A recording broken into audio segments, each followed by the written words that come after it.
आज शिवसेनाच्या माध्यमातून infant Jesus स्कूलमध्ये एक संवाद कार्यक्रम आयोजित केला होता। या कार्यक्रमामध्ये माजी नगराध्यक्ष मनीषा वालेकर मॅडम आले होते। या प्रसंगी मी ऑल इंडिया ह्युमन राईट्स असोसिएशनचे पूर्ण ठाणा जिल्हा, अंबरनाथ म्हणजे पूर्ण तालुका यांच्या माध्यमातून शिवसेनाचा जे पण नगराध्यक्ष असेल त्यांना पूर्णपणे पाठिंबा देतो। अखिल भारतीय मानवाधिकार संघटनेच्या माध्यमातून अंबरनाथमध्ये नगराध्यक्ष पदाकरिता होणाऱ्या निवडणुकीच्या अनुषंगाने एका बैठकीचे आयोजन करण्यात आले होते। या बैठकीचे आयोजन अहिराचे गव्हर्नर अजय श्रीनिवास चिरविल्ला यांनी केले होते।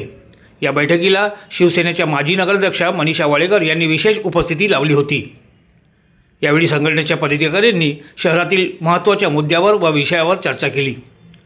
शहरातील काही शिक्षकांना निवडणुकीच्या दरम्यान मतदारापासून वंचित राहावे लागते, त्यासाठी शिक्षकांना पोस्टल मतदानाची सुविधा उपलब्ध करून देण्यात यावी अशी मागणी संघटनेच्या वतीने करण्यात आली व त्याबाबत लवकरच निवडणूक निर्णय अधिकाऱ्यांना पत्रव्यवहार करून भेटणार असल्याचे माजी नगराध्यक्ष मनीषा वालेकर यांनी सांगितले।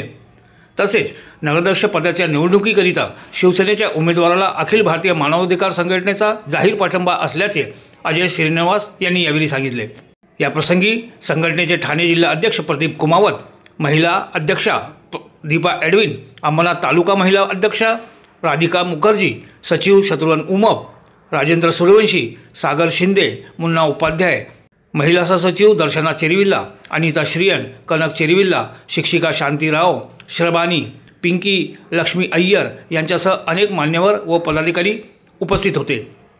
आज या ठिकाणी अखिल भारतीय मानव अधिकार समिती आणि त्यांचे गव्हर्नर अजय राव चिरविल्ला यांनी शिवसेनेच्या उमेदवाराला जाहीर पाठिंबा जाहीर केलेला आहे आणि या हॉलमध्ये आज त्यांच्यासोबत आमची मीटिंग झाली आणि त्या मीटिंगमध्ये त्यांनी शहराचे देखील काही प्रश्न आमच्याकडे उपस्थित केले की येणाऱ्या काळामध्ये त्यांना शहरामध्ये काय अपेक्षित आहे ते देखील आम्ही त्यांचं म्हणणं या ठिकाणी ऐकून घेतलेलं आहे आणि त्या ह्युमन राईट्सच्या सर्व सदस्यांनी शिवसेनेच्या उमेदवाराला जाहीर पाठिंबा आहे। त्यांनी पोस्टल वोटिंगची देखील मागणी केलेली आहे, कारण त्यांनी लोकसभेला आणि विधानसभेला ते मतदान करू शकले नाही, तर यावेळेस त्यांनी आमच्याकडे बोलून दाखवली, तर मी स्वतः त्या गोष्टीचा पाठपुरावा करणार आहे आणि जेणेकरून त्यांना आता या निवडणुकीमध्ये पोस्टल वोटिंग करता आलं पाहिजे, कारण त्यांना इलेक्शन ड्युटी असतात। तर मागच्या 2 वेळेस देखील त्यांना मतदान करता आलं नाही, तर संविधानाने जो अधिकार दिलेला आहे प्रत्येकाला, मतदान हे प्रत्येकाचा हक्क आहे आणि तो त्यांनी बजावलाच पाहिजे। त्या दृष्टिकोनातून त्यांना हे मतदान करता यावं यासाठी त्यांना पोस्टल वोटिंग करण्यासाठी आम्ही मदत करू। ब्युरो रिपोर्ट, कालांतर न्यूज, अंबरनाथ।